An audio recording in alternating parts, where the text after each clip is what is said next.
there isn't any mechanisms or any backing for these claims that President Trump is having, no evidence to support that claim. What you do have is a humanitarian crisis, which has been building over the past few months, and Trump has talked about that. But the plan that he has put forth will not address this issue.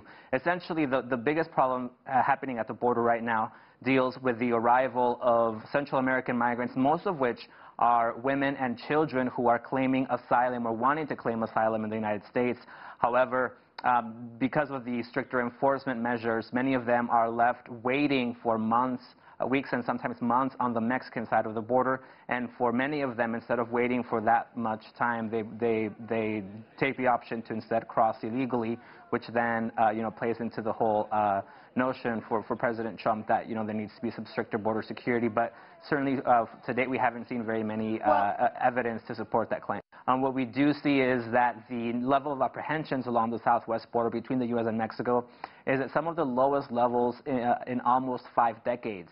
And because it is a shifting demographic where it is mostly people seeking refuge or seeking asylum, these people, whenever they reach the U.S., they're turning themselves in voluntarily to Border Patrol agents. So wall necessarily wouldn't stop that. In addition to that, one of the biggest factors, the hard drugs that are coming across the border, a large number of them, especially the hard, more potent drugs like heroin, cocaine, and methamphetamine, those are coming across through the legal ports of entry. So smugglers are trying to, smuggle that through cars or even body carriers.